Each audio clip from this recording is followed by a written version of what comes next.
हिंदू पौराणिक कथाओं के अनुसार भगवान विष्णु ने पृथ्वी पर 10 अवतार लिए। इन अवतारों में से एक था उनका 7वां प्रभु श्री राम अवतार, जो उन्होंने त्रेता युग में लिया। प्रभु श्री राम के जन्म से जुड़ी कई सारी कथाएं प्रचलित है, जिनमें से एक यह बताती है कि प्रभु श्री राम के पृथ्वी पर जन्म लेने का हेतु क्या था, जिसे भगवान शिव ने मां पार्वती को बताया था। आइए जानते हैं ये कथा। त्रेता युग में प्रतापभान, अरिमर्दन और धर्मरुचि को ब्राह्मणों से मिले श्राप के कारण वे रावण, कुंभकर्ण और विभीषण बने। एक बार उन तीनों ने कठोर तपस्या कर भगवान ब्रह्मा को प्रसन्न किया। जब ब्रह्मा जी ने उन्हें अपनी इच्छा प्रकट करने के लिए कहा, तब रावण ने उनसे ये मांगा कि मानव और वानर इन 2 प्रजातियों को छोड़ उसका वध कोई और नहीं कर सकता। कुंभकर्ण कुछ मांगे, उसके पहले ही मां सरस्वती ने उसकी बुद्धि फेर दी और उसने ब्रह्मा जी से 6 महीनों की नींद मांग ली। विभीषण ने प्रभु के चरणों में अनन्य और निष्काम प्रेम की अभिलाषा जताई। ब्रह्मा जी ने तीनों को इच्छा पूर्ति का वरदान दिया। ब्रह्मा जी के वरदान का गलत फायदा उठाकर रावण ने पृथ्वी को तहस नहस करने की शुरुआत कर दी। इस परिस्थिति को देखते हुए भगवान शिव कहते हैं कि जब जब पृथ्वी पर संकट आता है, तब तब भगवान विष्णु पृथ्वी पर जन्म लेते हैं और दानवों का नाश कर धर्म की रक्षा करते हैं। और इसी तरह प्रभु अधर्म का विनाश करने के लिए श्री राम के रूप में पृथ्वी पर अवतार लेंगे। इसके अलावा और एक कथा प्रचलित है, जो ये बताती है कि प्रभु श्री राम का जन्म कैसे हुआ। आइए जानते हैं ये कथा।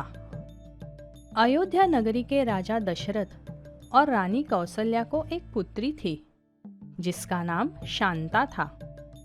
उन्होंने शांता को राजा रोमपद, जो अंग देश के राजा थे, उन्हें गोद दिया और जब वह विवाह के योग्य हो गई, तब राजा ने ऋषि ऋष्यशृंग के साथ उसका विवाह कर दिया।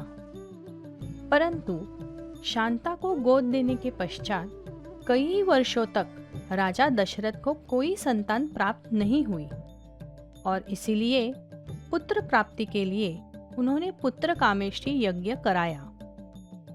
इस यज्ञ को संपन्न करने के लिए राजा दशरथ ने समस्त मनस्वी, तपस्वी, विद्वान ऋषि मुनियों को तथा वेद विद्या प्रकांड पंडितों को बुलावा भेज दिया। उनके कुलगुरु वशिष्ठ के नेतृत्व में यज्ञ संपन्न हुआ। उस यज्ञ से कोई भी खाली हाथ न लौटा। राजा ने सभी पंडितों, ब्राह्मणों, ऋषियों आदि को यथोचित धन धान्य, गौ आदि भेंट देकर विदा कर दिया। यज्ञ के प्रसाद के रूप में मिली खीर को राजा दशरथ ने अपने तीनों रानियों में बांट दिया। चैत्र मास के शुक्ल पक्ष की 9वीं तिथि को पुनर्वसु नक्षत्र में सूर्य, मंगल, शनि, बृहस्पति तथा शुक्र अपने उच्च स्थानों में विराजमान थे। कर्क लग्न का उदय होते ही रानी कौसल्या ने एक पुत्र को जन्म दिया। उस बालक का नील वर्ण आकर्षित करने वाला था। जो भी उस शिशु को देखता, अपनी दृष्टि उससे हटा न पाता। कुछ विद्वानों का मानना है कि रानी सुमित्रा का प्रसाद एक पंछी उड़ाकर ले गया, जिसकी वजह से रानी कौसल्या और रानी कैकेयी ने अपने हिस्से में से थोड़ा थोड़ा प्रसाद रानी सुमित्रा को दिया और इसी कारणवश सुमित्रा ने 2 पुत्रों को जन्म दिया। कैकेयी ने भी एक तेजस्वी पुत्र को जन्म दिया। चारों पुत्रों के जन्म की खुशी में पूरी अयोध्या ने जश्न मनाया। सभी देवता भी अपने पुष्पक विमानों में बैठकर पुष्प वर्षाव करने लगे। पुत्रों के नामकरण के लिए महर्षि वशिष्ठ को आमंत्रित किया गया। उन्होंने नामकरण संस्कार करते हुए कौसल्या के पुत्र को श्री रामचंद्र, सुमित्रा के पुत्रों को लक्ष्मण और शत्रुघ्न और कैकेयी के पुत्र को भरत ये नाम दिए। आगे जाकर मर्यादा पुरुषोत्तम श्री राम अपने शांत स्वभाव और निपुण नेतृत्व गुणों के कारण प्रजा में लोकप्रिय हो गए। प्रभु श्री राम के अवतरण को मनाने के लिए चैत्र नवरात्रि के आखिरी दिन रामनवमी का त्योहार मनाया जाता है। रामनवमी के दिन भक्तजन उपवास कर भजनों और कीर्तनों के द्वारा उनकी जन्म कथा गाते और सुनते हैं।